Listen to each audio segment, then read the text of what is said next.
thì hay Lương Võ Đế hay là Bồ Đạt Ma qua Trung Quốc thăm mình trước, thì ông đón rất là hâm hở, rất là tôn kính, long trọng.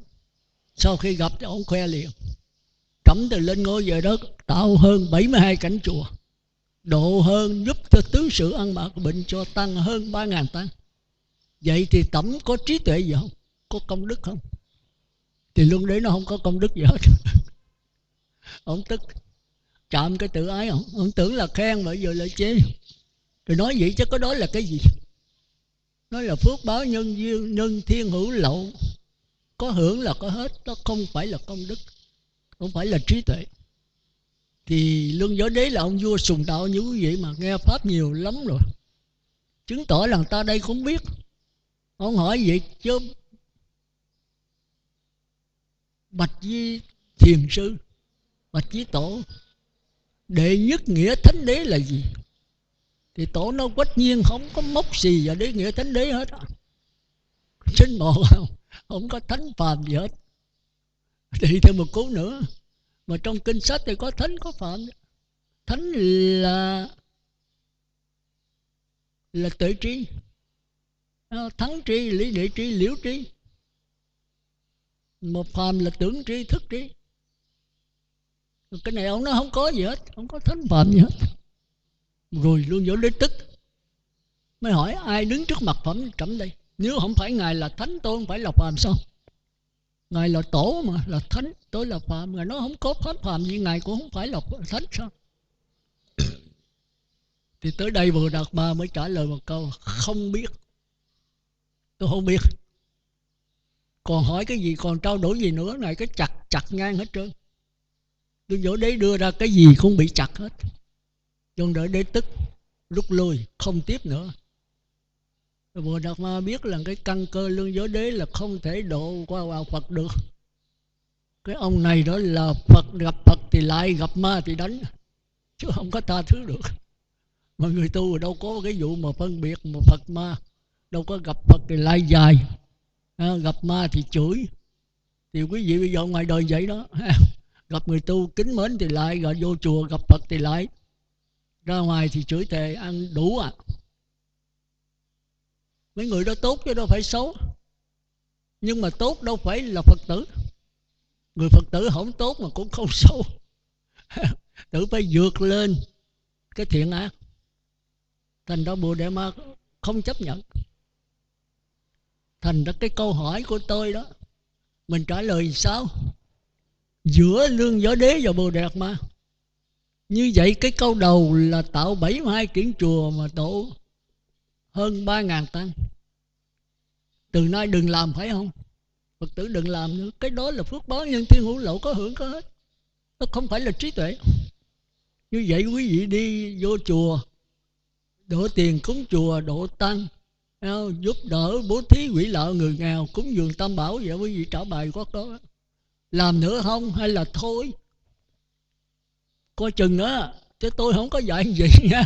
Rồi nói ra sư nói vậy thôi, từ nay con không có làm, không có vô trong tịnh độ chặt cây thuốc rồi nữa. Đó là phước báo hữu lậu, không có thành Phật được. Con khỏi cất chùa, hủy chùa nghèo và khỏi nữa. Tôi không phải nói là đi bộ chùa, tôi không phải nói vậy. Tôi không phải kêu đừng mà con không phải kêu làm.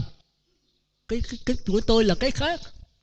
Quý vị đừng hiểu lầm tôi. Thành ra tôi muốn đặt câu hỏi này: từ nay mình có tạo cảnh chùa, có bố thí giúp người nghèo, có cúng dường tam bảo hay không?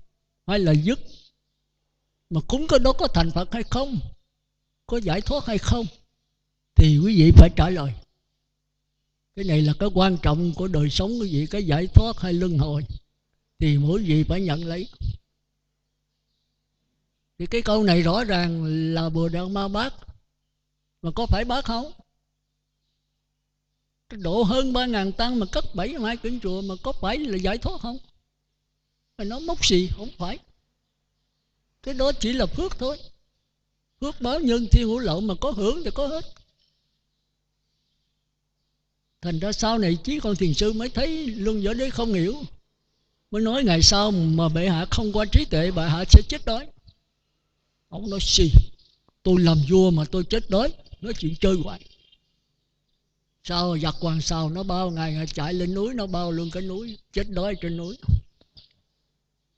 Đừng có tưởng cái cuộc đời này không có thể tưởng tượng trước được. Vua là vua chứ chết đói vẫn chết đói như thường. Còn người trí tuệ có chết đói hay không? Nếu lúc đó ông nghe lời mà ông ấy rồi ông có bị chết đói hay không? Khó à, quý vị coi chừng vẫn chết đói như thường chứ sao lại không? Nhân duyên. Mà tại sao lại chết đói? Mà tại sao không chết đói? Quý vị coi chừng đó. Tôi đây là tôi muốn mở cái ra cho quý vị thấy. Còn cái thứ hai là sau khi bị cái đó rồi, lương võ đế chới giới, không biết mình có nên làm phước nữa không? Rồi đó bác là độ hơn 3.000 tăng mấy chục năm nay đó, không có là trí tuệ gì hết. Đó là phước báo nhân thiên hữu lộc, có hưởng có hết. Rồi mới hỏi ai đứng trước mặt trẫm đây? Đệ nhất nghĩa thánh đế là gì? Vậy thì bất tử là cái gì? Cái sanh tử đây là có bất tử. Trí tuệ là bất tử. Bất tử là cái gì? Thì ông Bồ Đề Ma để trả lời không có bất tử mốc gì vậy đó. Bây giờ sao? Vậy là không có sống, không có chết, không có niết bàn, không có địa ngục. Vậy bây giờ quý vị cứ sống tràn lan đi, xuống địa ngục cũng được, nó cũng là niết bàn thôi. Tu cái gì đâu cho cực. Đa số bây giờ người ta quan niệm vậy đó. Tu cho đã, cực khổ cho đã, chết thì cũng thành con ma nhà quê. Cái đó là cái câu mà người trời ta nghi đó. Anh tu cho đã, anh chết bệnh cũng nhức nhối như thường. Cái người tu bệnh cũng cả 7-8 ngày nhức nhối trăn trở như thường. Như vậy thì người tu có khác gì người phàm không tu đâu, cũng chỉ cực khổ. Ăn chay ngồi thiền, ăn chay này cử kiêng này kia, rồi lại ngồi thiền nhức nhối nữa, rồi từ hết tất cả vật chất bên ngoài, cuối cùng cũng chết thôi. Nhiều khi chết còn khó hơn với người ở ngoài đời người ta không tu. Vậy thì nó khác cái chỗ nào? Quý vị phải tìm hiểu cho rành để rồi bác người tu là chết luôn, còn chấp dính người tu lại chết nữa. Vậy chúng ta tu hay không tu? Giữ giới hay không giữ giới? Có nên kính những thầy tu chân chánh hay không? Kính ở chỗ nào? Nghi Phật, nghi Pháp, nghi Tăng. Làm sao dứt cái nghi này? Tôi gửi cho quý vị. Bữa nay tôi hỏi đó, ai biết thì trả lời bài, còn không biết thì khi khác. Rồi tôi cũng không trả lời đâu, quý vị trả bài đúng thì được, không đúng cũng để đó. Rồi chúng ta tiếp tục qua bài kinh 66. Mà muốn qua bài kinh 66 tôi phải đi qua cái trạm xe nữa. Rồi quý vị tôi cũng đưa những câu hỏi, rồi quý vị trả bài, rồi cũng không có trả lời.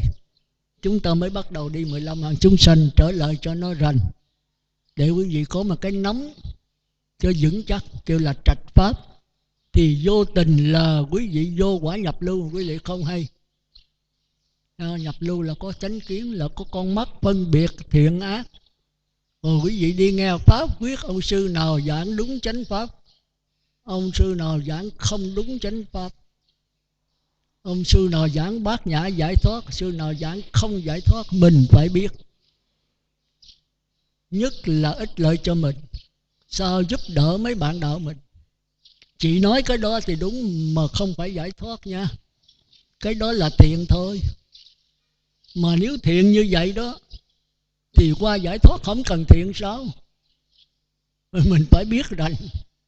Vậy thì chị không tu, chị làm ác qua giải thoát được không? Rồi chị làm thiện qua giải thoát được không? Rồi nếu chị làm thiện mà chị không biết giải thoát, chị có đi tới giải thoát hay không? Mà biết là biết làm sao, tu là tu làm sao? Cái này cả một vấn đề khó khăn cho Phật tử. Thì tôi sẽ giải cho nó rành. Nhưng mà rành mà không rành, bởi vì Phật tử không chịu làm việc. Mà không làm việc thì không có cái chủng tử chân như ở trong linh hồn của mình. Mà muốn có chủng tử chân như thì phải ngồi thiền cho nhiều, cho đều đặn. Ít lắm phải 1 tiếng đồng hồ, mà đều đặn mỗi ngày phải ngồi. Chứ không phải đi nghe Pháp vậy là xong. Tôi đã nói nghe Pháp là giống như con trâu ăn cỏ. Tức là tu thì phải có 3 điều.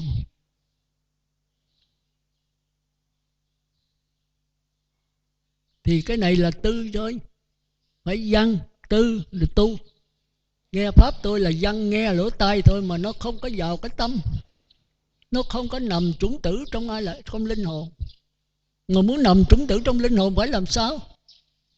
Phải trả bài. Nếu quý vị không có chủng tử, quý vị làm sao trả bài được? Mà muốn có chủng tử, muốn trả bài được phải làm sao? Học tới học lui hoài, hồi mình đi học cũng vậy, bây giờ cũng phải vậy. Quý vị muốn trả bài cho ông thầy giáo, cô giáo phải làm sao? Con học 1 lần không thuộc, thầy ơi. Học 10 lần, 10 lần cũng không thuộc, thầy ơi 100 lần. Khi nó đầy ai lại ra, nó nhập tâm rồi thì cái bài thuộc lòng từ trong đó nó ra. Vì mà khi mà gặp thầy, gặp cô, gặp tôi rung cái còn có 50% à, thì phải làm có 2, 3, 400%. Thì dầu có rung nó cũng còn lại 400, nó cũng còn lại 100, 200 thì vẫn trả được. Phật tử chưa rành nó chơi mới cầm cái micro lên là rung rồi. Mà có chừng 50-60% thì nó tiêu hết trơn, không còn một cái gì hết. Về học lại xung quân tập nữa của ai cho nó đầy nhóc. Nhưng mà cái đó phải là đạo Phật không?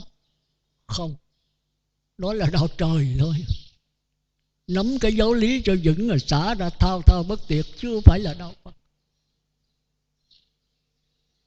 Phải nghiền ngẫm tới lui rồi áp dụng vào trong cái sắc thân này, trong cuộc sống này. Chừng nào nó y chang như cái mình giảng thì đây mới là đạo Phật. Thành ra quý vị ít nhất cũng phải tới nhị thiền. Niệm Phật đếm từ 1 tới 10 niệm Phật, khỏi đếm chưa qua đạo Phật được. Khỏi cần niệm Phật nữa mà vẫn có tiếng niệm Phật. Người ta thường lầm cái này là đạo Phật, không phải. Đây là đạo nhị thiền của cõi trời sắc giới, đủ điều kiện ắt có và đủ để nhận lại cái bất tử. Mà nếu không có thầy sáng bạn lại không ai chỉ thì qua tam thiền, qua tứ thiền rồi đi tuốt luốt lên cõi trời vô sắc. Mê mẩn, nó còn ghiền hơn xì ke ma tí nữa. Nó lần lần nó sảng khoái rồi cho mình tương đương với A-la-hán, tương đương với Như Lai, chết. Thành ra xưa Đức Phật trực trận chỗ đó. Tới tứ thiền là nói thôi, các con đừng có vô cõi trời vô sắc nữa. Cõi này nó không có thân bên ngoài, không có thân bên trong. Nó sống bằng toàn là tư tưởng, tưởng tượng. Mộng ảo bao giờ cũng đẹp đẽ, nhưng thực tế nó chua cay. Nếu các con không nhận được cái bất tử, các con không lặng lẽ lắng nghe những cái chua cay thực tế này, các con cho nó là các con thì hỏng. Mà nếu sống bằng toàn tư tưởng không thì chết. Cho xác thân này là tôi, của tôi, tự ngã của tôi. Cảm giác là tôi, là tự ngã của tôi. Tư tưởng là tôi, là tự ngã của tôi thì chết. Rồi cho xác thân này không phải là tôi, không phải là tự ngã của tôi, thì đó là nhập lưu. Rồi cảm giác không phải là tôi, không phải là tự ngã của tôi, thì đó là nhất dẫn lai bất lai. Còn tư tưởng không phải tôi, không phải của tôi thì A-la-hán, chỉ là sống.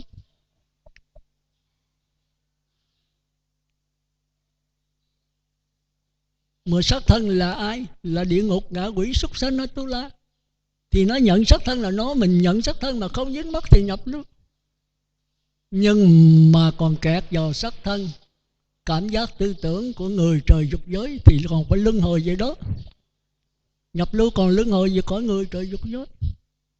Cái nhất dẫn lại mới thấy cái sắc thân cảm giác của người trời dục giới, không dính mắc vào đó nhưng dính mắc vào trời sắc giới. Sơ nhị tam thiền phải luân hồi vào đó. Thôi bao nhiêu thôi ha. Thì bây giờ quý vị trả bài cho tôi, để tôi nói hết giờ nữa, tôi tính tóm hồi nữa còn mình tôi nữa. Thì ở đây tôi có ghi một số tên của quý vị mà Tôi nhờ bên cạnh nói hỏi đó, coi nhớ cái gì nào mà giỏi đó ghi vô đây để tôi kêu. Còn những người nào mới tôi không dám kêu thì phát tâm thôi, đưa tay lên để tôi kêu rung quá rồi xỉu bậy rồi đổ thừa tôi là không được. Còn mấy người giỏi quá thì biết thì trả lời, không biết nó bạch sư con chưa biết nói thì cái khác. Thì ở đây thì ông Thiện Đức, Thiện Khánh, Thiện Minh, Thiện Kiến. Thiện Minh thì chắc không có đi thì như Thiện Đức, Thiện Khánh có trả rồi đó.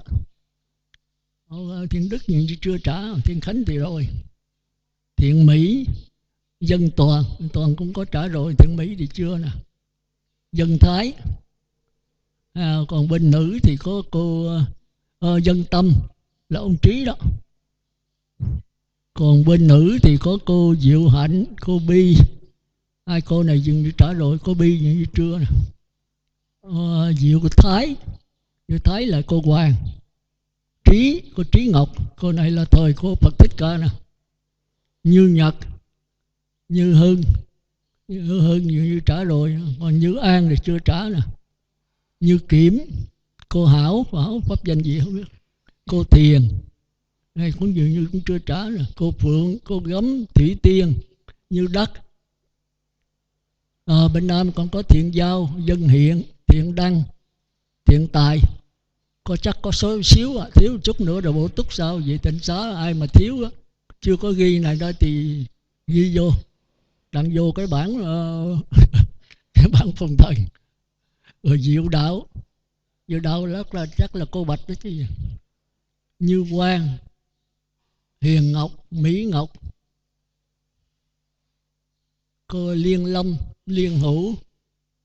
Liên Hữu là chắc là cô Đăng, và cô bạn của cô Đăng, cô ông Dân Cao nè. Liên Hiếu, Như Trúc, Duyên Ngọc, Giới Ngọc. Ủa, Diệu Đạo là cô ở tòa án thì chắc cô nãy đó. Còn Diệu Đạo đây là cô Bạch, hai cô cũng đạo hết, tên đạo ha. Diệu Đạo pháp danh, cô Bạch thì là cô Xuân Ngọc, cô Khánh Hồng, cô Trung, cô Đăng, cô Thắng, cô Liên Ngẫu, cô Dung. Cái này là ông Minh Cảnh ông viết này cho tôi là không có nhớ.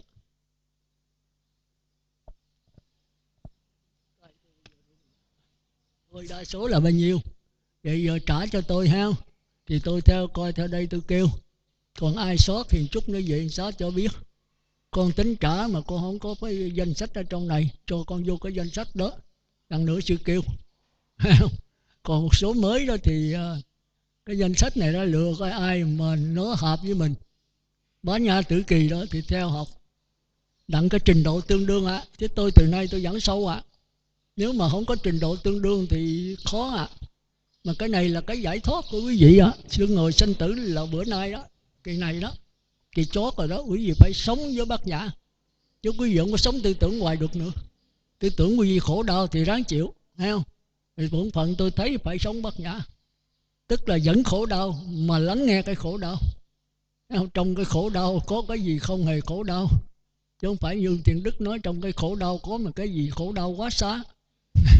Thì cái đó là do sự chứng đắc của quý vị. Thì tôi thấy nó qua rồi. Mấy kỳ mà tôi bị khổ nhất là tôi bị bệnh trĩ mà tôi không nhờ nó là tôi chết đó. Ai đau đớn cho bằng bệnh trĩ mà khi mà cái mục nó chín rồi ông lấy cái kim ông lấy nó ra, trời, nó thúi như chuột chết đó. Ông nói bữa nay đau lắm rồi sư chuẩn bị con lấy nó chín rồi đó. Con chích thuốc hoại tử vô tôi tới 5 mục á, bệnh trĩ ở dưới hậu môn. Tôi nói ông phải để tôi chuẩn bị hả? Tôi nằm nghiêng bên rồi này kia, tôi nói rồi ông bắt đầu la. Ông la mà ông thấy tôi nằm êm ra. Ông hỏi sư còn sống không sư? Tôi nói còn, tôi không có chết. Nói sao sư nằm nín thinh vậy? Con chuẩn bị sư đá con là con đỡ đó. Con bị đạp mấy lần rồi, đạp té lăn cù á, đau quá rồi chửi thề họ đạp. Con nghĩ chắc sư không có chửi thề, chắc sư đạp á. Đau quá sư chịu nổi, sư tống con một tống rồi con té. Con chuẩn bị sẵn rồi nó đỡ. Mà sao thấy sư nệm em re bộ sư không đau hả? Tôi đau muốn chết, mồ hôi ướt áo hết trơn. Y áo gì ướt hết trơn rồi. Sao sư nằm lên re vậy? Tôi nói tôi lắng nghe. Ông nói lắng nghe là cái gì? Tôi nói thôi chút nữa xong rồi ông lễ tiếp nữa, nó đau quá nói chuyện chịu không nổi đâu. Lắng nghe cái đau. Trong có cái đau có một cái gì không hề đau. Tức là biết cái đau, trở về cái biết thôi. Thì nó vẫn đau, nhưng mình không có sống với cái đau, mình sống với cái biết. Mà nó vẫn biết đau, nhưng mình không có chạy theo cái đau. Mà biết nó, mà trở về cái biết, thì những khi quá đau nó mới hiện được. Còn sung sướng hạnh phúc là nó không hiện, mình không nhớ tới nó được. Cái này đau quá thì cái mình lắng thẳng vào cái đau đó, biết đây là cái đau, trở về cái biết. Thì tôi thấy là nó hay. Tôi vẫn đau mà tôi chịu một cách bình thản, tức là nằm êm re như cái thây mai á. Cái thân nó chịu cái lắng nghe rồi. Thì tôi thấy quý vị hay. Tôi trăn trở hoài làm sao giải thích cho nó rõ. Thì bây giờ tôi thấy tôi giải thích rất là sáng tỏ, nhưng mà thực hành thì xin xưa là tôi chưa làm được. Tôi mới đi sập chững thôi. Thì tôi chỉ lại quý vị, có thể quý vị đi trước tôi, nghe không? Mau hơn thì chỉ lại tôi. Thì tôi đang chờ đợi đó. Bây giờ bắt đầu kêu, ha, trả cho tôi 3 cái. Một là phước báo nhân thiên hữu lậu. Vậy thì từ nay mình có làm phước, có cất chùa, có giúp đỡ người nghèo, mấy người tàn tật rồi, hay là thôi. Thì theo Bồ Đạt Ma, nếu mình hiểu lầm Ngài đó thì nghĩa là làm cái đó không giải thoát. Còn Lương Giới Đế làm cái đó, nhưng mà Lương Giới Đế cho cái đó là giải thoát, thì Ngài nói không giải thoát, đó là nhân thiên hữu lậu thôi. Vậy từ nay mình sống làm sao? Tôi thấy Phật tử ở đây thì là phát Bồ Đề Tâm nhiều á. Cũng như cô Lệ đó, cô nói là từ nay sư khỏi sức cái quỷ nữa. Người ta bệnh nhiều lắm, sư sức cái quỷ một dân nữa thì sư không lo nổi đâu. Người ta bệnh nặng lắm, 30-40 triệu một lần, có khi 10 mấy triệu. Mà một tháng có khi 3-4 người. Thì sư đưa cho con có cái ban từ thiện gì đó, con sẽ lên truyền hình ở Trà Vinh, rồi người ta sẽ giúp đỡ. Việt kiều không à. Rồi sư cứ cho con hay đi, rồi con đi, con sẽ báo cáo sư sao. Thì tôi thấy cũng may. Ra cổ cứ lo cổ với ông dân trường vậy đó, 3-4 người lắm.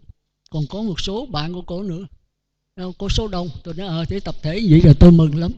Và đâu bây giờ có tôi cứ đưa cổ à. Hôm sau rồi cổ báo cáo với tôi, thì rồi ngày nói giúp cái cô gì đó tới 30 triệu á, lên tới là bệnh viện Chợ Rẫy gì máu đó. Còn mấy người kia 10 triệu 20 triệu thì thường thôi. Đó thì bây giờ nên làm nữa không? Khó khăn nữa rồi. Nếu Bồ Đạt Ma nói cái đó là không phải là giải thoát, nó là phước báo thôi. Như vậy phước báo làm chi? Mình cầu là cầu giải thoát, chứ còn phước báo mà làm mốc gì. Thì quý vị phải trạch pháp. Quý vị lơ mơ, quý vị sai đổ thừa tôi không được nha. Nếu không làm phước báo như vậy thì xuống địa ngục ngạ quỷ súc sanh. Còn làm như vậy đó thì sanh về cõi trời, không có thành Phật được. Phải vậy không? Trả lời. Quý vị tự mò lấy mà coi chừng có đầu tóc ha. Rồi cái đó là câu thứ nhất. Còn câu thứ hai, vậy thì đệ nhất nghĩa thánh đế là gì? Cái bất tử là gì? Có bất tử hay không? Bất tử nó ở đâu trong xác thân này? Bồ Đạt Ma bác, mà không phải Ngài bác nha, bác là bác Lương Võ Tế, chứ không phải bác cái bất tử. Chúng ta phải hiểu như vậy. Ngài nói mốc gì, không có cái gì là bất tử, không có gì là thánh phàm hết. Nếu Ngài nhận được bất tử thì Ngài là thánh, mà tôi chưa nhận tôi là phàm. Phật Thích Ca nói vậy. Rồi Lương Võ Đế hỏi đệ nhất nghĩa thánh đế là tôi vẫn biết nè. Ngài nói mốc gì, không có đệ nhất nghĩa thánh đế gì hết, không có thánh phàm gì hết. Như vậy là không có Đức Phật là thánh, mình là phàm. Mình tu để thành Phật mà không có thánh phàm, tu để làm cái gì?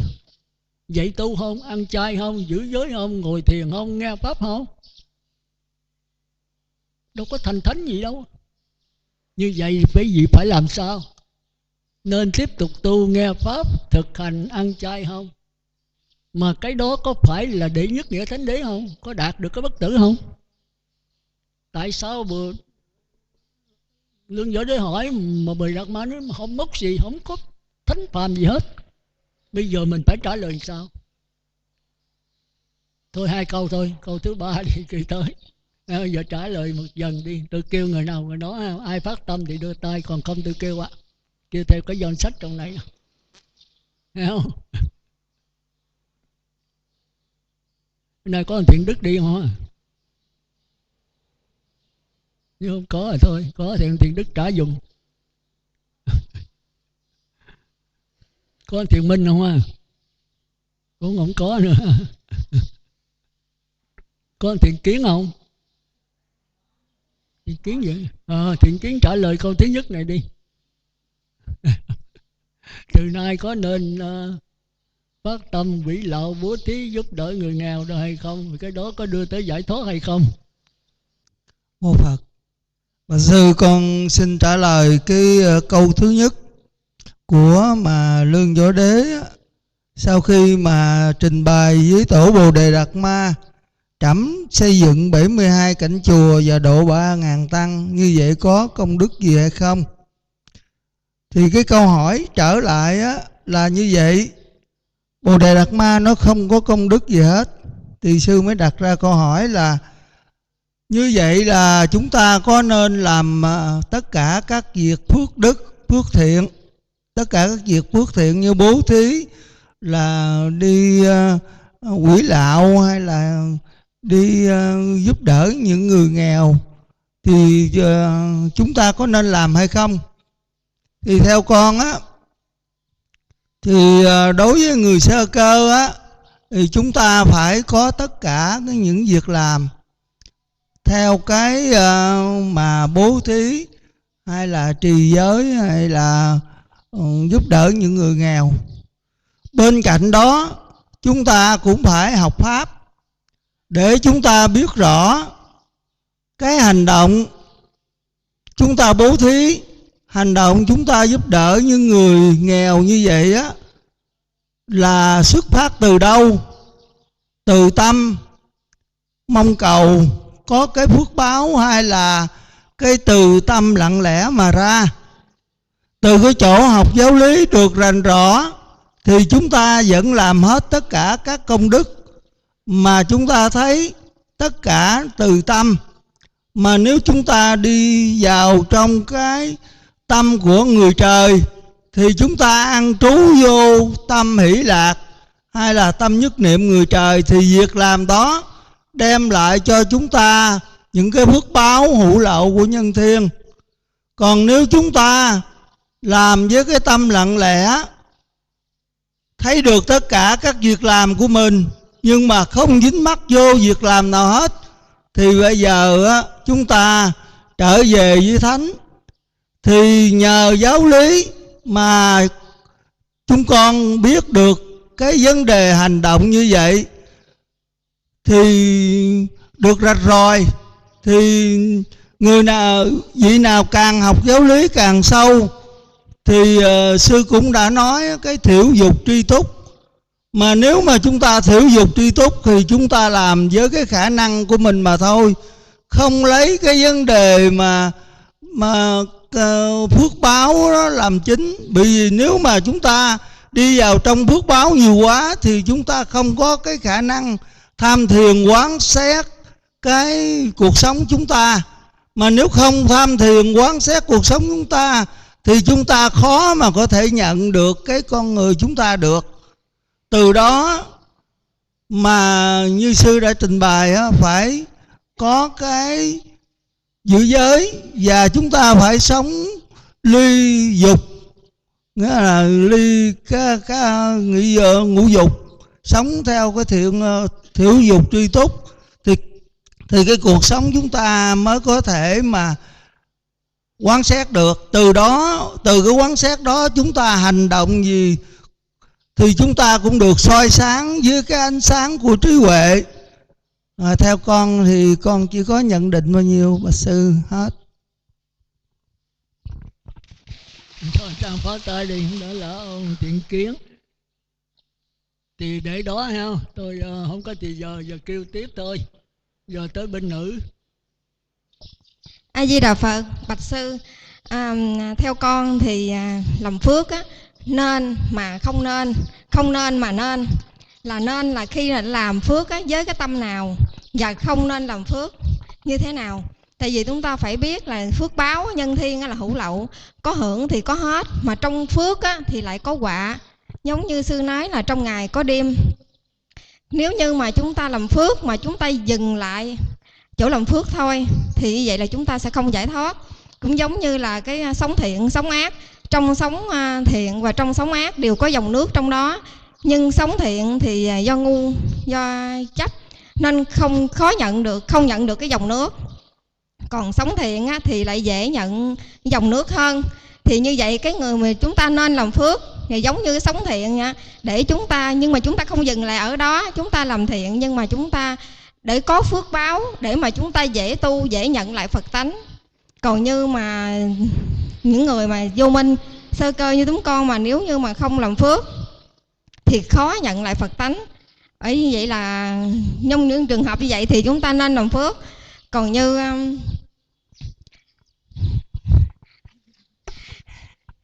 A Di Đà Phật. Dạ con xong rồi phải không? Để cho anh Tròn phó tay đi.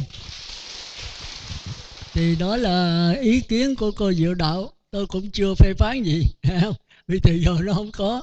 Đúng là tôi dí tôi hỏi tới nữa thì hết giờ. Thì để đó thôi. Rồi kỳ tới trả lần thứ hai là tôi dí ạ. Con xin trả lời sư câu hỏi này. Theo bản thân của con đó thì con nghĩ rằng phước báo đó những người tu cần phải tạo ra, bởi vì nó cần thiết cho cuộc sống của chính bản thân mình. Căn cứ vào kinh Phổ Hiền Hạnh Nguyện thì bất cứ người Phật tử tại gia xuất gia nào khi mà phát nguyện tu thì cũng đều phải thực hành 10 hạnh nguyện của Phổ Hiền. Trong đó có cái điều nguyện thứ 3 là quảng tu cúng dường. Và như vậy nếu như tất cả các bậc Bồ Tát như là Phổ Hiền đều cúng dường, bố thí nội tài ngoại tài và hoan hỷ với những người cúng dường, thì bản thân con và những Phật tử tại gia khác đều cũng phải thực hành theo cái nguyện của Phổ Hiền đó. Và căn cứ vào 48 lời nguyện của Đức Phật A Di Đà mà sư có giảng và con có nhân duyên được nghe, thì trong 3 điều nguyện 18, 19, 20 đó, thì những người mà làm phước á, mà không có điều kiện đến chùa tu, hoặc là không có điều kiện để niệm Phật ở nhà hay là ở chùa, thì người ta làm phước bố thí cúng dường và hồi hướng cái công, những cái phước mà bố thí cúng dường và làm từ thiện đó để đến quả vị, để vãng sanh về thế giới Tây Phương Cực Lạc của Đức Phật A Di Đà. Còn bản thân con thì hiện nay con rất là nhàn rỗi, nhưng mà con không chấp nhận cái cảnh mà đi tu mà không làm gì hết, cho nên con đã tình nguyện vào chùa làm y sĩ chăm cứu công quả, làm từ thiện. Và con không có mong cầu cái việc mà hưởng phước hữu lậu, mà con hồi hướng cái việc công quả của con á, đến cái phước báo vô lậu, đến cái quả vị giải thoát về thế giới Tây Phương Cực Lạc của Đức Phật A Di Đà. Nam mô A Di Đà Phật. Thiện ý của con như thế, con xin trình bày như vậy. Xin hết. A Di Đà Phật. Cho anh Tròn phó tay đi.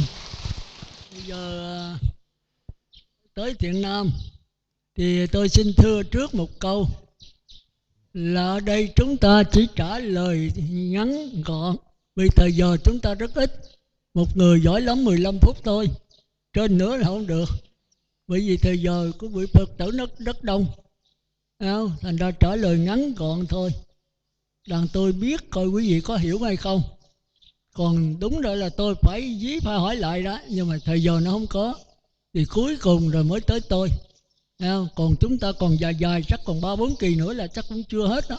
Ở đây tôi thấy có một số Phật tử mới, thì xin thưa rằng Phật tử nào phát tâm trả lời thì cho sư cô trụ trì, tức là cô Hiệp ở đây biết, ghi tên vô rồi đưa về dưới tôi ghi vô đây, tôi kêu. Còn ai chưa biết nói thì thôi, không muốn nói thì thôi, cái này không có bắt buộc. Nhưng mà tập nói để rồi nó chín mùi ở trong A Lại Gia của mình. Thì muốn nói gì không phải dễ đâu ạ. Quý vị phải về ôn bài này kêu, quý vị phải có một số hiểu biết. Mà chính hiểu biết này là trí tuệ, là giải thoát đấy. Mình chết rồi còn có cái hiểu biết nó là A Lại Gia đó. Nó là chủng tử dưới hình thức năng lực nằm ở trong A Lại Gia mình.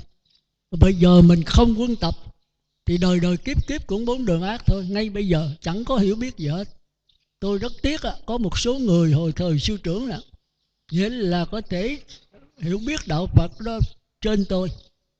Tôi mới 40 mấy năm mà có người là 40 mấy năm hồi thời sư trưởng, pháp danh sư trưởng mà chả biết gì hết. Tôi rất tiếc. Bởi vì đối đạo Phật chỉ còn có pháp lý thôi. Người tu xuất gia rồi không làm gì hết. Tôi nói người xuất gia, bởi vì không còn ăn mặc ở bệnh, tất cả đều nhờ nhân thiện tính nơi bá tánh, chỉ còn có cái pháp lý thôi. Phật tử trông chờ ở tôi cái gì? Chỉ có cái pháp lý. Trông chờ sư phải giải cho tụi con biết đạo Phật là đạo giải thoát. Mà giải thoát cái gì? Cái bất tử là cái gì? Nó nằm ở đâu? Và sư có thực hành cái đó hay không? Thì tụi con kính sư lễ chi là lễ ở cái pháp lý đầy đủ, sáng suốt, tỏ rõ của sư thôi. Còn tụi con không mong chờ ở sư cái gì nữa hết. Đó là lời Đức Phật dạy đó. Người tu xuất gia rồi còn có một cái nghề nghiệp, đó là nghề đi xin ăn và pháp lý. Rồi sư trưởng có nhắc hoài, trú dạ lục thời. Sáng là phải đi bát xin ăn. Độ một ngọ thôi, trưa 11 giờ đọc kinh, độ cơm tới 1 giờ minh đăng quang. Chiều 3 giờ tới 4 giờ giảng pháp. Khuya, chiều, sáng lo tu tịnh. Người tu có bấy nhiêu thôi. Không có làm việc đời nữa. Việc đời làm sao bằng ngoài đời? Ngoài đời ta học tiến sĩ này kia, bác sĩ này kia, mà đối với mình lại dốt. Còn đạo Phật thì chỉ biết mình thôi. Biết cái gì? Biết cái sắc, cái thọ, cái tưởng, cái hành, cái thức của mình là đắc quả là hán. Mà cái này không phải dễ biết á. Tôi thấy tôi hỏi về vật lý, sinh lý, tâm lý, mà cả mấy ông bác sĩ, ông anh tôi cũng chả biết. Ông nói không để ý. Tôi nói vật lý, sinh lý khác nhau sao? Ông giảng chạy giảng rồi tôi nói cho thí dụ đi. Giờ bác sĩ chỉ coi chung quanh bác sĩ cái nào vật lý, cái nào sinh lý, cái nào tâm lý. Có bao nhiêu cái tâm? Giờ cho thí dụ đi. Tâm cảm giác là tâm gì? Tâm tư tưởng là tâm gì? Tâm ý chí là tâm gì? Tâm kinh nghiệm kiến thức là tâm gì? Bù trắc. Bác sĩ đấy. Mà đạo Phật phải hiểu cái đó. Mà hiểu cái đó thì sao? Thì cuộc sống là niết bàn. Nếu chúng ta hiểu được sắc thân thì mới đắc quả thánh thứ nhất. Còn kẹt vào 4 cái. Rồi nếu hiểu được cái cảm giác của người trời, đắc quả thánh thứ nhì. Còn luân hồi vào cõi trời sắc giới và vô sắc. Mà tới bất lai thì hiểu được cái cảm giác của sơ nhị tam thiền sắc giới. Còn kẹt vào tứ thiền cho A-la-hán mới hiểu biết được vô sắc là tư tưởng của mình. Thì đây là xong. Gánh nặng được đặt xuống, việc cần làm đã làm xong. Từ nay không còn trở lui lại khỏi đời đau khổ này nữa. Nếu có trở lui là thị hiện, chứ không phải là trở lui thật sự. Thôi cái đó nữa chúng ta đi dài dài. Hồi nãy giờ tất cả các câu hỏi trả lời tôi thấy rất hay. Nhưng không hay. Nghĩa là không nắm được cái gốc. Trả lời ngắn gọn thôi. Tức là nắm cái gốc. Còn khi giải thích thì mới giải thích dài dòng. Ở đây tôi không cần giải thích dài dòng, mà tôi cần nắm cái gốc, cái đại ý của cái câu hỏi. Thì từ đó mình phân ra, mình trả lời tất cả mọi câu hỏi. Giờ tôi xin tóm lại một chút. Là ở đây đó, đòi hỏi quý vị phải cố gắng nói thuộc lòng, chứ không có bữa bối. Thì cái này là cái giải thoát của mình, chứ không thể nhờ người khác viết rồi mình đọc. Mà đọc rồi cà trật cà ruột là không được. Chứng tỏ là giống như ngoài đời. Lúc tôi đi học cũng vậy đó. Có nhiều khi ông thầy biểu làm bài toán đó rồi xong cái là nhờ bạn mình làm, cái mình đem cái bài của bạn lên cái viết trên bảng. Ở đây là thật tình để mình đi tới giải thoát. Tức là cái biết phải tràn đầy ở trong tâm mình. Cái biết phải nhập tâm. Chứ không phải về rồi nhờ người ta viết cho thật hay rồi đem lên đọc cà trật cà ruột mà của người ta là không được. Ở đây là tu phải tu thật. Tôi muốn quý vị nói từ cái pháp tánh ở trong A Lại Gia của mình. Tức là quý vị phải về nghiền ngẫm, phải nhơi cho kỹ lại những cái bài tôi giảng, nghe pháp rồi ngồi thiền. Rồi quý vị có cái trình độ hiểu biết cho nó chín mùi, nó đầy trong A Lại Gia, tự nhiên nó trào ra. Cũng như thi sĩ mà làm thơ vậy. Không có cần nhớ, không có chọn dần bằng chắc gì hết. 5 phút có thể làm 50-70 bài. Nhắm mắt mà làm mà vẫn nằm trong dần bằng trắc như thường. Cũng như một người học giỏi có thể là đọc chữ thẳng, làm luận văn thẳng, chứ không phải mà ráp dần như mẫu giáo nữa. Thành ra đây đòi hỏi quý vị phải thật sự tu. Thành ra tôi về biểu như Phật tử phải cố gắng ngồi thiền, rồi mấy cái bài giảng của tôi nghe lại, rồi suy gẫm, rồi có một cái lối giải thích đặc sệt là đặc sản của mình, cho nó ngắn gọn, chứng tỏ rằng tôi có sự hiểu biết. Thì cái hiểu biết này nó sẽ kéo quý vị về giải thoát, đi vào quả nhập lưu. Hoặc nếu không thì cũng đưa quý vị giảng sanh về cõi Phật A-di-đà. Chứ tôi không muốn cõi trời nữa, mà muốn một là quý vị đắc quả nhập lưu ngay trong bây giờ kiếp sống này.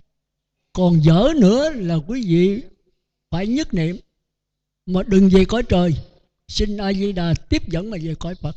Thì cõi A-di-đà là cõi nhập lưu.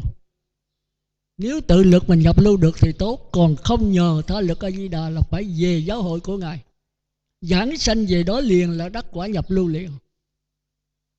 Mà cái đó chỉ cần nhất niệm thôi. Còn nhập lưu đây là phải vô niệm. Thì quý vị về phải suy gẫm cho kỹ, phải sống thật với mình.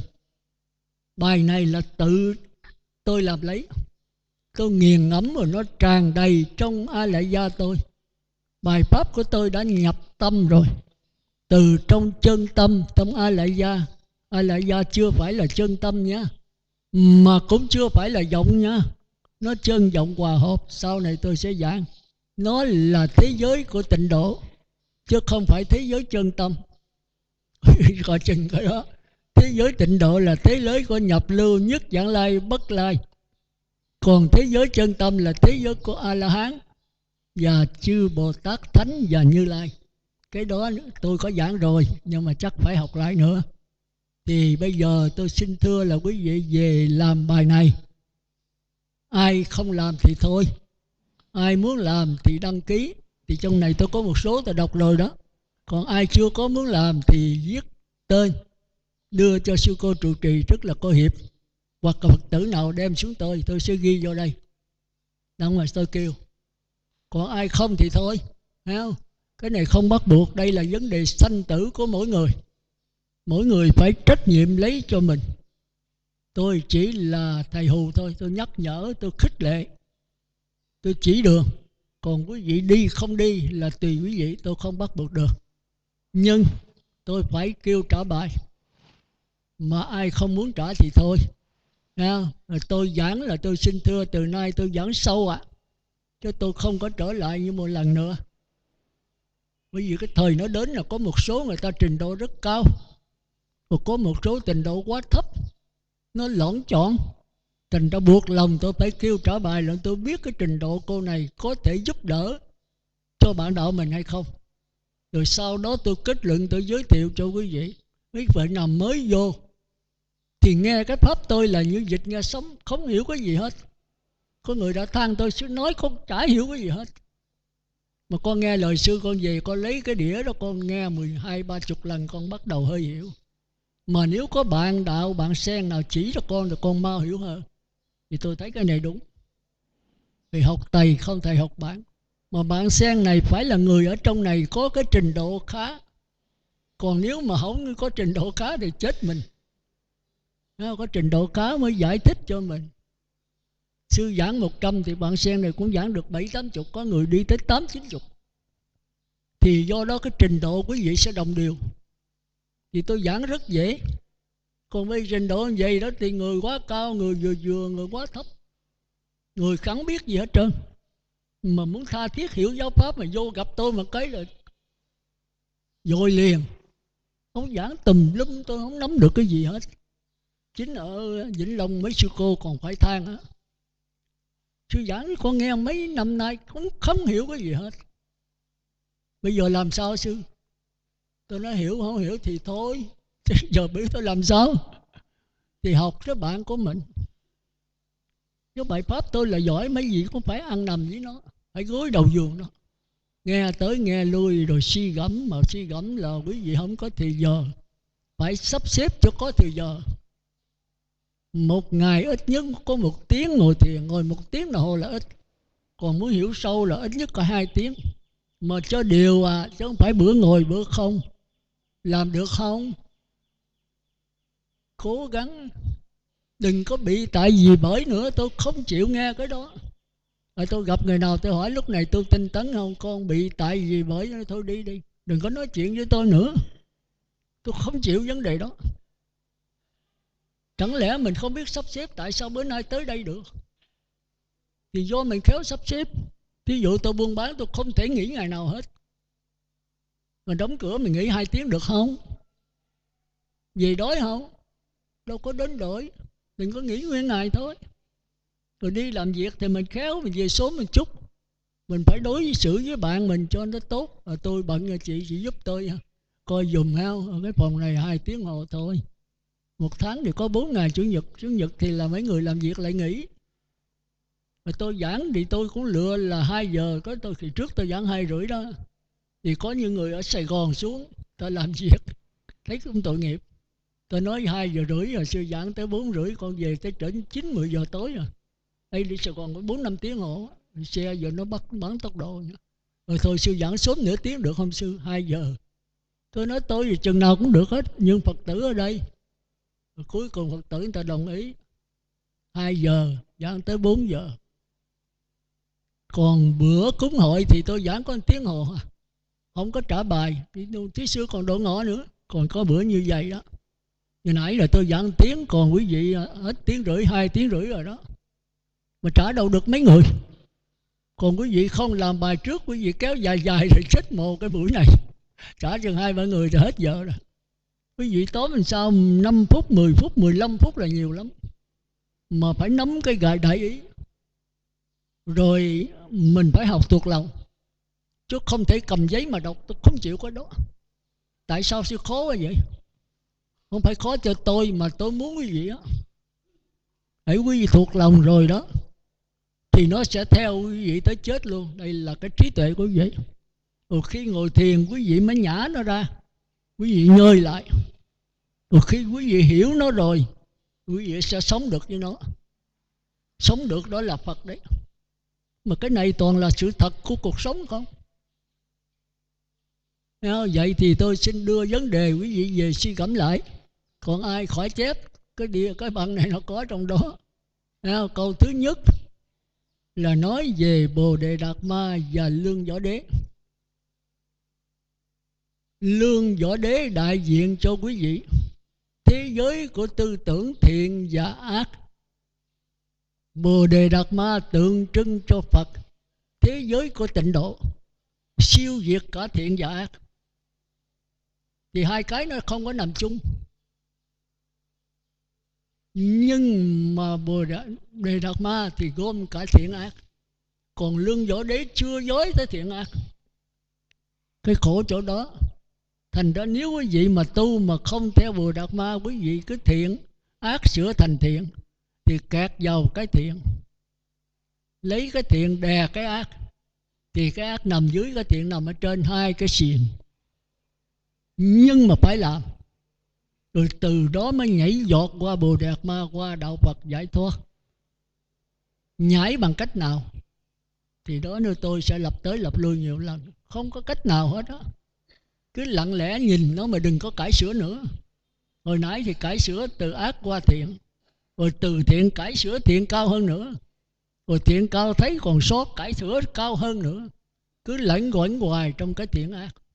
Bỏ cái xiềng cây rồi qua xiềng sắt, bỏ xiềng sắt qua xiềng chì, bỏ xiềng chì qua thiền thao, bỏ thiền thao qua xiềng đồng, bỏ xiềng đồng qua xiềng bạc, bỏ xiềng bạc qua xiềng vàng. Cứ thế là đi cái vòng lẫn quẩn. Nhưng mà phải cởi cái xiềng vàng. Chí vậy để con người thông minh. Thông minh mới biết cái thông minh là bất lực trên con đường giải thoát. Thông minh thì lấy cái sự vật này mà giải thích bằng cái hiểu biết cao siêu của mình. Mà cái hiểu biết không phải là sự thật. Nó sửa sự thật thành cái hiểu biết của nó. Thành ra trong đạo mới kêu là sở tri chuống các nhà bác học, bác sĩ, kỹ sư là những con người là chướng ngại con đường giải thoát nhất. Các vị thiền sư thường nói cái kiến thức kinh nghiệm dồi dào của ông đó là cho chó ăn thôi, không ăn thua gì tới giới đạo hóa. Nó là cái chướng ngại sở tri chướng cho con đường giải thoát. Nhưng mà chính những người đó mới thấy rằng cái hiểu biết mình là chướng ngại, thì bây giờ nó im bặt. Im bặt nghĩa là sao? Nó nhìn cái chướng ngại hiểu biết nó không còn cải sửa nữa, nó chỉ lặng lẽ theo dõi cái tiến trình, cái diễn biến đó. Thì cái này chính là Phật. Cái này không có tu, mà chính là theo dõi, mà đừng phê phán, đừng chỉ trích, đừng cải sửa gì. Cái này đâu có tu. Mà phải những người cao siêu thì mới thấy được cái chỗ đó. Mấy người thông minh mới thấy cái thông minh là chướng ngại. Còn những người ngu si thì thấy thông minh là niết bàn. Họ cố gắng cải sửa để được thông minh, để được giỏi như các nhà bác học, như là bác sĩ. Chỉ có bác sĩ mới thấy bác sĩ là chướng ngại. Thành ra những người nghèo thì coi những người giàu, đầy đủ tiện nghi là sung sướng, là hạnh phúc. Chỉ có những người giàu mới thấy cái giàu là chướng ngại trên con đường tu tập. Quý vị phải cố gắng làm giàu. Nhưng đây không phải là giàu vật chất, mà cái giàu hiểu biết tinh thần. Học cho nhiều, hiểu biết cho lắm. Biết thật nhiều mà hiểu chẳng bao nhiêu.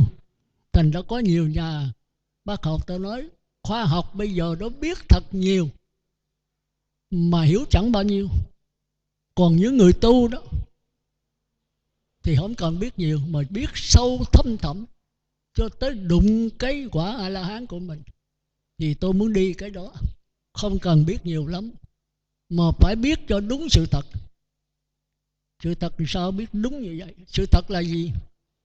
Là sắc thân, là cảm giác, là tư tưởng, là ý chí, là kinh nghiệm kiến thức. Đều là năng lực, không có sự thật. Đều là thức biến. Rồi nữa sau tôi sẽ đi về cái đó. Chẳng hạn quý vị thấy là con mắt, sắc trần, tư tưởng, cảm giác, ý chí. Rồi đi trở về thấp thì sắc trần là cái bình thủy, là nước, là tất cả mấy cái này. Chưa có cái biết, chưa có sự sống. Nhưng mà đối với nhà khoa học cao hơn thì nước là H2O. Còn đối với nhà điện tử cao hơn nữa thì hydro là một điện tử âm, một điện tử dương, oxy một điện tử âm dương.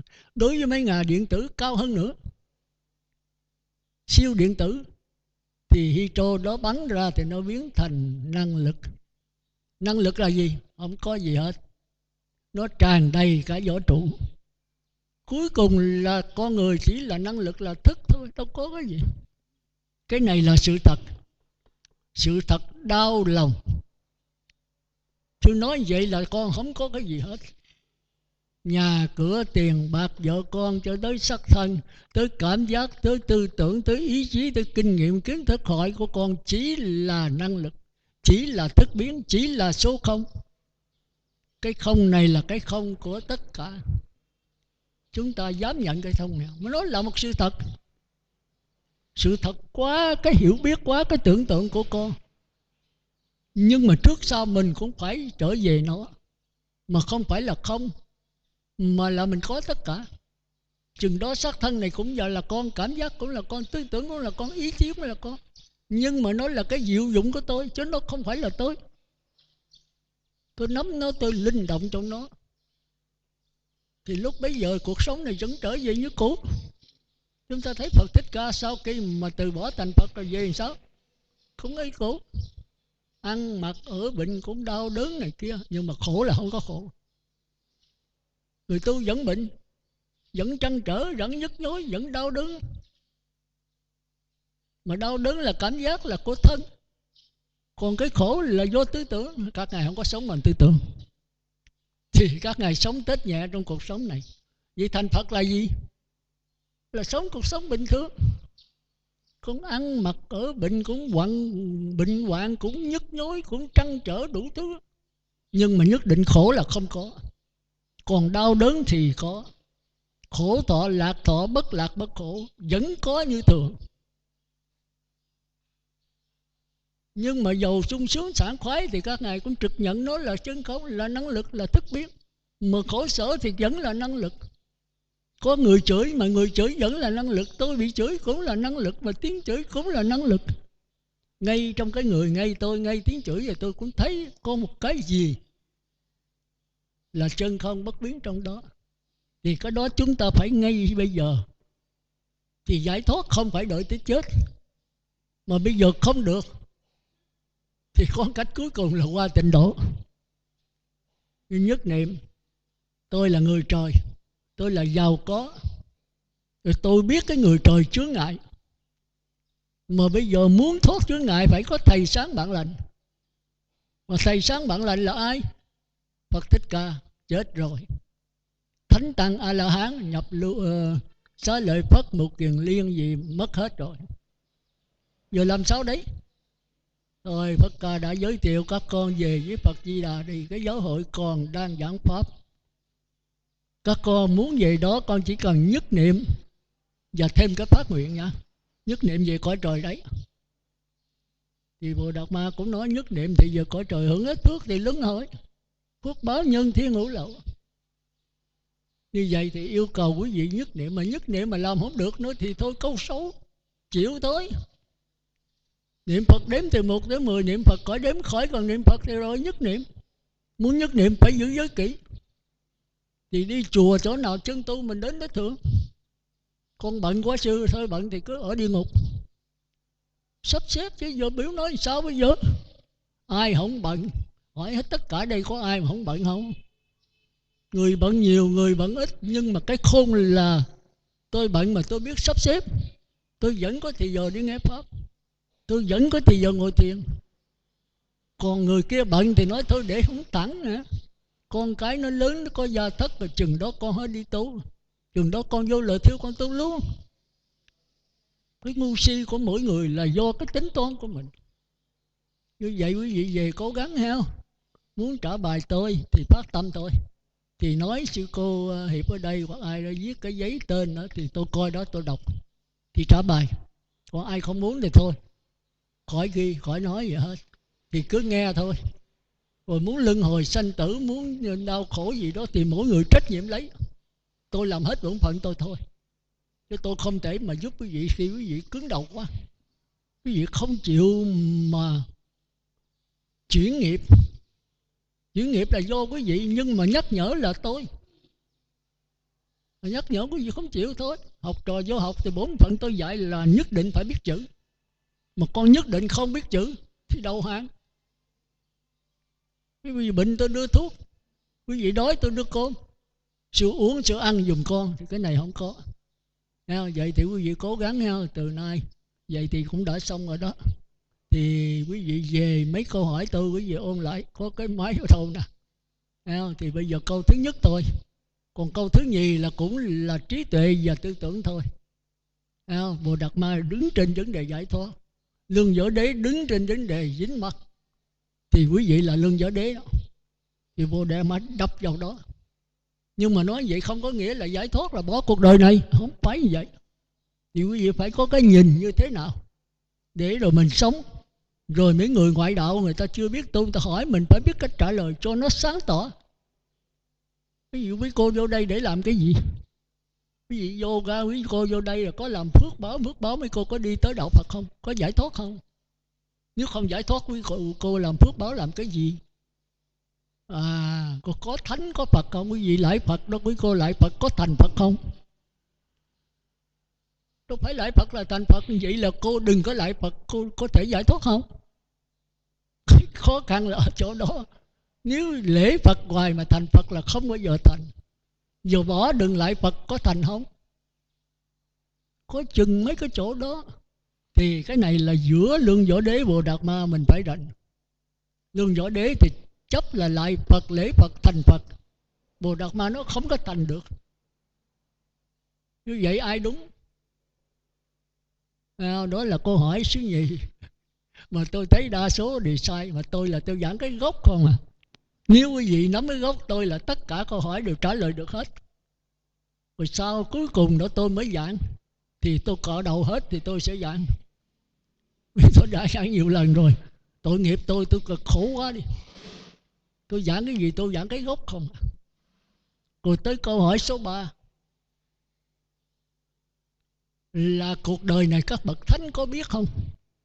Có biết sanh tử là cái gì, mà chấm dứt sanh tử là cái gì không? Mà tại sao Lưu Dương Võ Đế hỏi? Vì chứ ai đứng trước mặt trẫm đây? Không phải Ngài là Bộ Tổ, không phải Đức Phật Thích Ca là Phật, tôi là phàm phu hay sao? Thì Đạo Ma trả lời không biết. Mà ổng là thánh nhân mà ông biết. Vậy thì thành Phật như Ngài là không biết gì hết, ngu si như là con lợn.